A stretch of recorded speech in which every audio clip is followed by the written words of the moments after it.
Hey, welcome to Tank Talk. I'm your host, Bob Tankard. And this evening we're with Teresa Yuan. Teresa is an artist and a landscaper. And Teresa, welcome to Tank Talk. I understand that tomorrow you're heading for Florida. That's right. For a month. A month, yes. You know, I don't know if it's much different in Florida than it is here. I know we're getting a lot of snow here, yes. But normally people go to Florida in the winter because they say it's 80 degrees down there. Yeah. Well, it's been like 50, 55. But anything beats this, right? Yeah, no, it's around 70s. Is it? Is it? Around 70s. Okay, yes. and what part of Florida? West Palm Beach. West Palm Beach. Yeah, I have a friend over there. She studied with a shaman. Okay. And her teacher is giving a workshop. So so I'm going to take some classes from him. All right. Yeah. Teresa, you know, one of the things that's always important is to tell the audience who Teresa is. You know, I mean, tell us a little bit about you. I was born in Taiwan, came to the United States when I was 20 years old. Okay. And in New York City. Okay. And then I went to art school. I went to several schools, and then finally I transferred to art school. I was in business school first, okay. Like Pace College. Right. And had no interest in business. so my passion. You say that, but everybody has something inside of them that pulls them towards what they really want to do. Yeah. Yeah. Yeah. I was really fighting with my family, my mother. My father passed away when I was 5, so he had no control over me.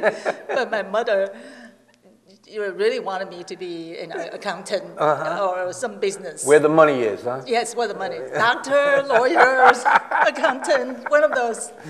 And I fought so hard and got myself into art school, which is Pratt Institute, and that is a really, really nice school. And that's where I study. And then I also study with other Chinese artists, you know, watercolor, Chinese brush painting, and Chinese watercolor. You know, when we look at the influence, I remember talking with my acupuncture, who her family lives in China, and she went to one of the, in fact, UMass Dartmouth, to study technology. And I said, Vivian, how do you get from technology to acupuncture? She says, in my heart, when I was in China with my mom, she said her grandmother was supposed to die at 35, and she went to see this acupuncture in China, and the gentleman worked on her, and instead of dying at 35, she died at 92, you know? Yep. And she said, at that point in time, I always enjoyed working and helping people. And she said, my passion was to get into acupuncture. And, you know, she's been mine for the last 5 to 6 years. I go to see her, you know, and she takes care of a lot of things that happen. So it's always that hidden talent that we have, that hidden desire, compassion that we have. And evidently, between your art and your landscaping, because as I looked around the room here, I saw a lot of the paintings had to do with flowers and of vegetables and of various things that grow within a person's reach. So I see that. What got you into artwork? You know, what was your passion? Did you always have this? Yeah, started when I was very young, as I remember, probably 6, 7 years old. I would have friends over to my house, and I would always take out the color pencils and crayons and having everybody draw. And I just have that memory about it. And then when I was in high school, my older sister was very into art, and she would bring home some movie stars, black and white photos. At that time, you know, 30 years ago, it was very popular. You know, people loved that actress, the actor would buy a photograph, so she would sketch, and so I sketched too, and that's how I started. And I found that it's very interesting, very, very interesting. But who in your family, you know, I look at art and things of that craft is innate. That has to be something, not any, people say, well, anybody can't, you know, I couldn't do what I see on the walls here. I can't do that. You know what I mean? I look at it, I admire it, but what gives the individual, it's got to be somebody, and who in your family, in your past, your uncle, your grandfather, your father, your mother, that had that talent? My older sister. Okay, and prior to her? Not really. She really was the first person. That you can remember? That, yes. She's actually now very artistic still. She takes Chinese brush painting classes for years. She's doing, but she never had a show. But she's very talented. Yeah. Now, you know, you all of a sudden, you are in New York. You're studying to be an accountant where the money is. But somewhere along the line in your heart is saying, no, Teresa, you're going to be an artist. And you're going to own your own landscaping business someplace. And you're going to do it on Martha's Vineyard. Where did you find Martha's Vineyard in your time frame from New York? Because I was married to my ex-husband. He had roots here. That's how I landed here. How long ago was that? Oh, when did you first come to the vineyard? 1978. 1978? 1978? You've been here that long? I have been here over 30 years, yes. And when you moved to the island? Yeah, when we moved here, we were both finished college. Okay. So. Was he a native from here? Not really, Wellesley, Massachusetts. He came from Wellesley? Yeah. But he came here in the summers? Yes. Okay. Right.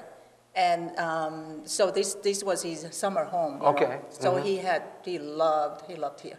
Okay. So when we both graduated from college, we both, he got fired and I quit my job.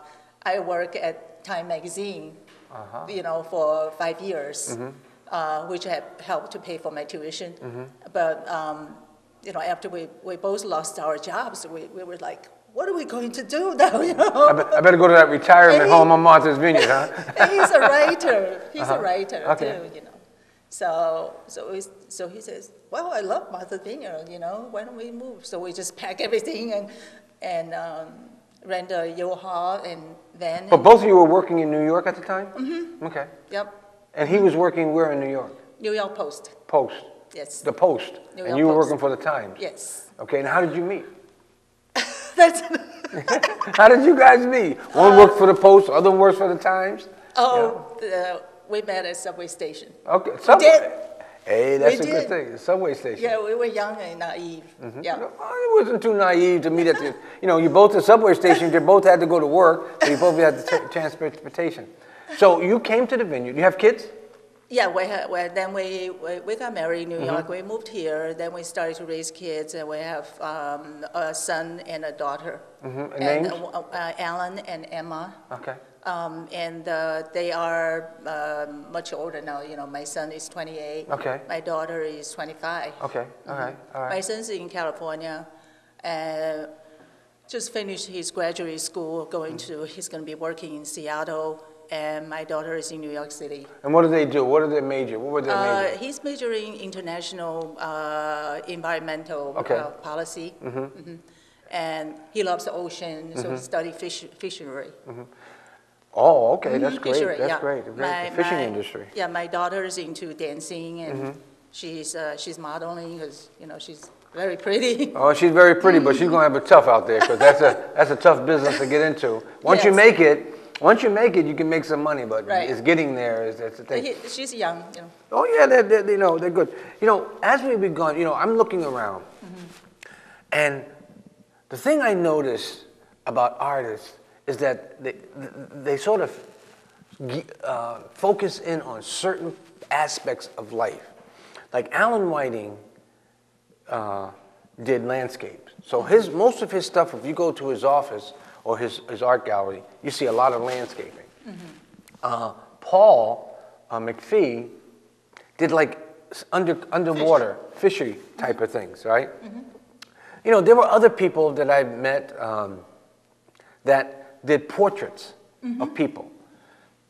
And now I see yours is more floral. Yours are flowers, they're fruits, and some of them are sea creatures, sea things. What inspired you to move towards that level of artistry versus just being a generalist and painting everything?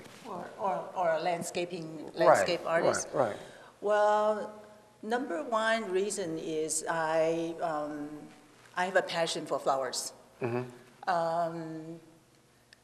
And also, I love doing still lifes. Still lifes stay still; they don't move. It's much easier than being out there, doing landscape. And you need time when you're out there doing landscaping.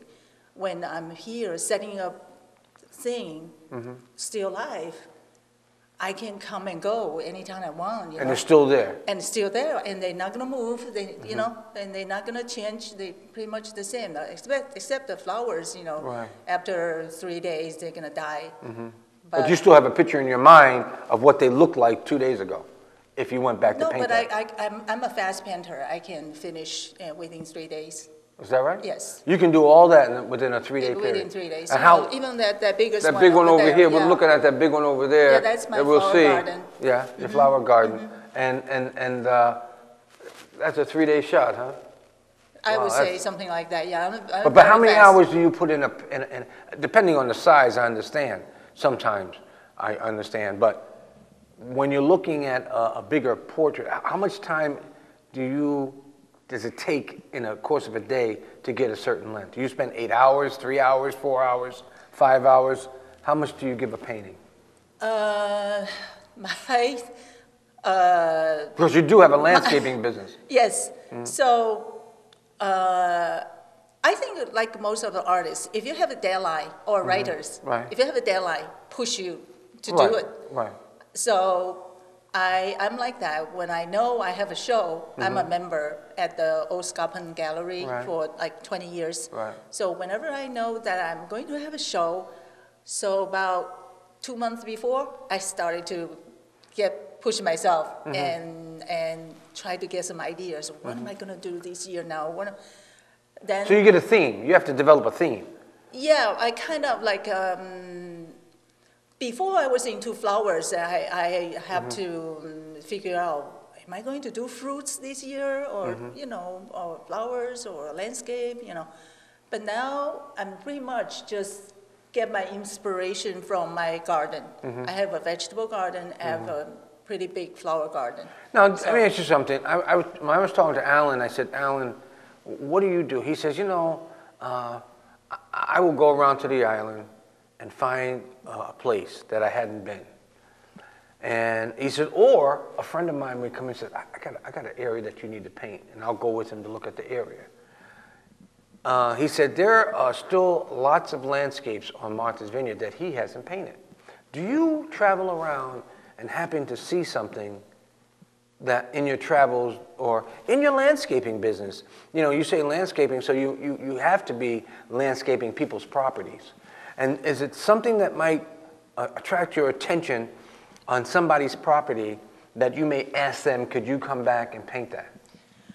Well, I don't do that very much. I find that, a lot of landscaper painters, number one, you have to have time. Right. If you don't have a job, you can go back every day. Set your easel and pen. Right. But when I have the job, I can, just go back and forth and do it, So I don't do landscaping very often. The only thing I use when I do landscaping is with pastel. Okay. I use pastel, which is, I have a couple of pastels over there, which is much faster. Okay. And a lot of artists would take photographs because they can't finish. I was going to ask you that. They take photographs and then come back and pen. And I tried that, but I just felt that the freshness at that spot is not in the picture. I like to pen the feelings. When I look at the photograph, it's dead. Somehow, unless it is a place that is so beautiful that it's in my memory, that I can't forget.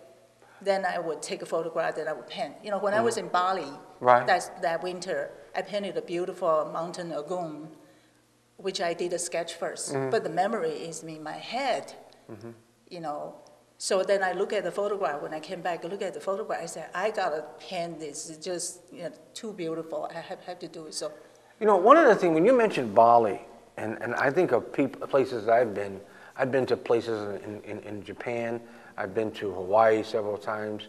I've been to Korea, Yokohama. When I look at some of the places like in Bali and Hawaii, I've seen some colors there that I have never seen. You've been to Bali too? I haven't been to Bali, but I'm associating Hawaii with Bali. Hawaii. Oh, yeah. You know, because it's the same. I've seen, you know, pictures of Bali, and I've been to Hawaii, you know, 3 or 4 times, and I've seen the colors. Yeah. And I'm saying to myself, I have never, if I've seen the colors, I've never seen them in such an array. Intense. And intense and an array. But my wife and I took my wife and my kids to Hawaii one Christmas vacation. We were over there for 14 days. And we went to this place, and they said it was, Botanical Garden was like. We walked in there, and I thought I was walking into heaven. I said, wait a minute. This has got to be the most beautiful thing I ever saw. The flowers, and it was like somebody just arranged everything. But they said, no, this is the way it grows. Now, Bali, I'm assuming, is in the same thing. How does one place get the beautification and the colors? So some of the, I don't know if it was, how can I explain it? The colors were so arrayed and so beautiful. That I'm saying, I don't remember seeing colors like that here in the United States. Yeah, I think because the climate, you know, and Bali is so close on the east, you know, the east side of the earth. So I stayed at a hotel which is right next to the ocean, and they were cheap too, very inexpensive. Oh yes, they were. $25. Oh yeah. I had a hotel with breakfast. Right. And right next to the ocean, and I here's the sunrise every morning from my right side, and you know the sun just really rises above the ocean slowly, and then there's big clouds, you know, because of humidity, you know, it's very hot over there. In March, I was there. Beautiful sunrise, and then the sun will be setting on my left behind the mountain lagoon. The mountain lagoon is a very famous mountain too, you know, the tallest mountain, and right behind it. So I brought my sketchbook. I just can't stop sketching. You have, excuse me, you sketch first? Yes. Before you actually start putting your colors? Yes. So you sketch the product out the way that you want it, and then, well, in a sense, I said, once you got the sketching, you could probably almost memorize what it looked like. Right. I sketch with pastel. Usually I bring my you know, a sketchbook and pastel, and I sketch in the colors, you know. And then I would take a photograph. And then I don't have any Bali pictures except one over there, which is the fruit, monkey fruit over there, which is not a still life. So you actually sketch first. Yes. And then when you go, now evidently it seems as though you've traveled. And when you travel from place to place, like I'm looking around and I'm saying to myself, well, I look at that and say, well, yeah, I've seen some of that on the vineyard.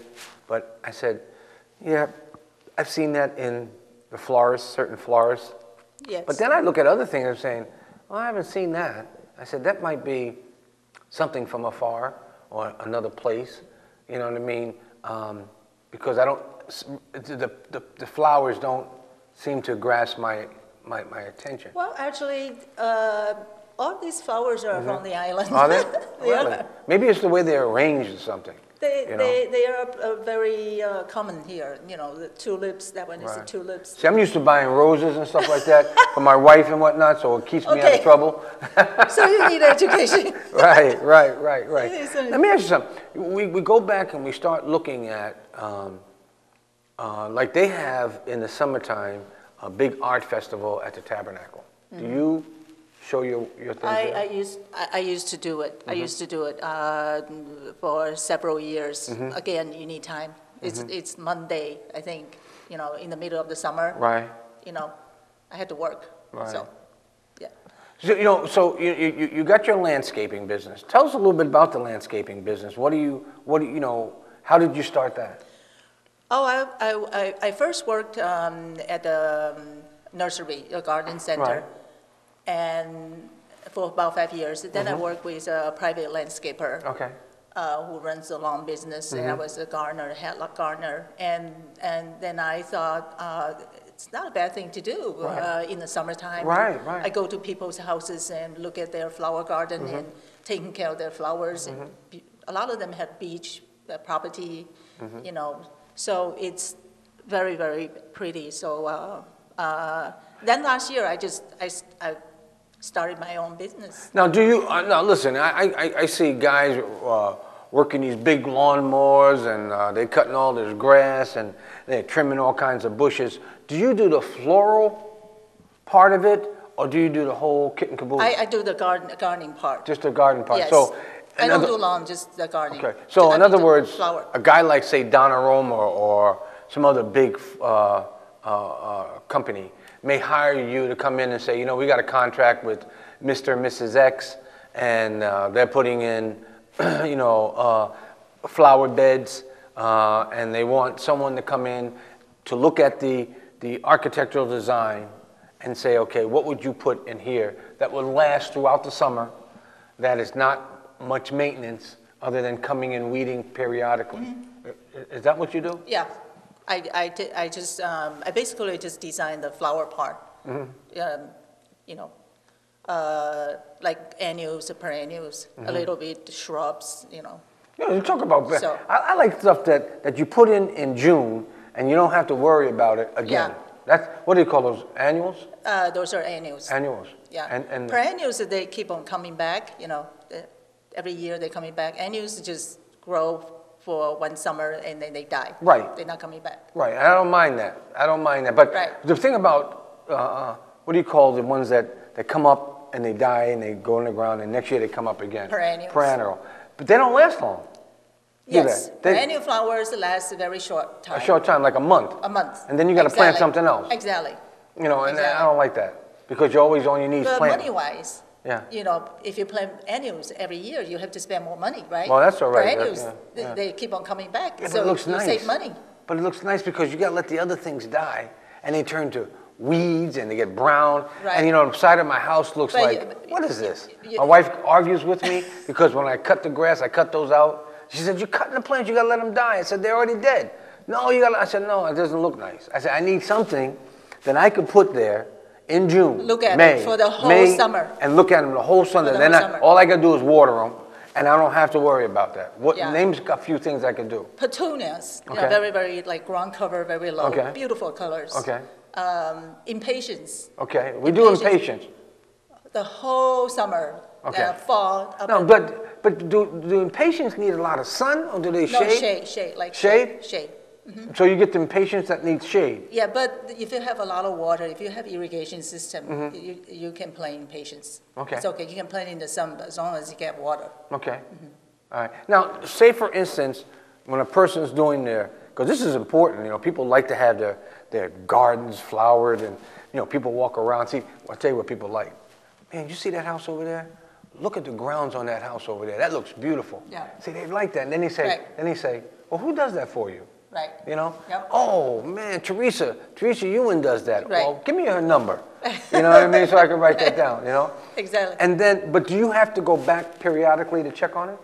Or once you do your plantings for the summer, is it over? Oh, yeah, well, I do the maintenance. Okay. Yeah, every week I go in their yard and the deadheading, you know, weeding, and that's what I do. I'm a gardener. Okay. I'm a landscaper / gardener. So I go to their yard once a week and do the maintenance. Okay. Now, fertilize, you know. Okay. So now you're going to somebody's yard. The architect, landscape architect, comes to you. They give you the outlay of what they want. Okay, you may or may not suggest that certain plants be put in there because either the soil isn't right or they need a mixture of this, that, and the other, right? But anyway, you go in there and you take it. And then all of a sudden you step back when it grows and says, ha, that looks pretty good. That looks pretty good. I'm going to take a picture of that. Bingo. Would you paint it? Would I paint it? If they ask me, yeah. I do commission, yeah. Yeah? You would Sure. paint that for them? If they said to you, Teresa, I'm having breakfast, and all of a sudden I said, I look out my garden, that looks so beautiful. I'd like to have a picture so I can put up on my wall. Would you come over and paint that for us? I will certainly do it. Okay. Now, listen, we're running out of time. I want to get here. How do individuals get in touch with Teresa to get some of these beautiful paintings? Where do you show, and where can they get in touch with you to make this happen? I would love to show as many places as possible. Like Chilmark Gallery Library is my first time that I show. I love this space. You know, I have about 30 paintings. I normally show at the Old Sculpin Gallery in Eggertown. Okay. You know where that is? Yeah. It's near the Choppy Right, Ferry. right. Every summer I have 1 to 2 weeks Okay. of show. And other than that, What about Vineyard Haven? O Plus? Osun, you know, there's a Chinese restaurant, you know, Osun. I know Osun is. Yeah, Yeah. I have some pastels, a few pieces over there in Osun. Sometimes I have it at the bank, you Okay. know, Deuce County Bank used to have my work, yeah.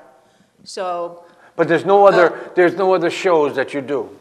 other than those, people just have to call me. I have a Okay. studio at my house, you know. I paint in my studio. Who are some of the famous people that have bought your stuff?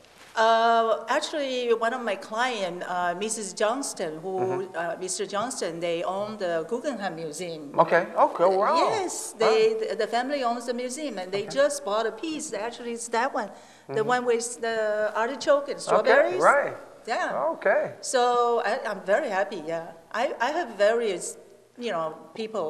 Well, I'm buying going my to tell you work. I'm going to tell you one thing. After this show, there are going to be a lot of people calling you. I hope so. Because some of your stuff is beautiful. And people would love to have this in their house, their main house, their They're summer homes. and cheerful, whatnot. you know. The Right. colors are very bright and cheerful. And this represents Martha's Vineyard. Yep. Well, you know one thing, we got about a minute left. Yeah. If it's something that we didn't talk about, do you want to say before we? If people want my phone number, want to reach me, Yeah. it's a 508, 508 yeah, 627 627 8428, 8428. and that's my home and cell phone. Okay, I got your Yeah. email right And here. that email is Right. yes, I got that there, so they can get in touch with you through that. through the email Right, too. right. I'm trying to get on the website, trying to make Okay, a website. that's definitely. great. That's great. Well, listen, you're off to Florida at 70 degrees tomorrow in West Palm Beach. Yes. I want you to have a safe trip. Thank you. Okay, and you're always welcome on Tank Talk. Okay, and enjoy Will do. yourself, and we'll see you when you get back.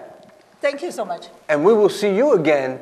And until next time, this is your host, Bob Tankard, saying good evening.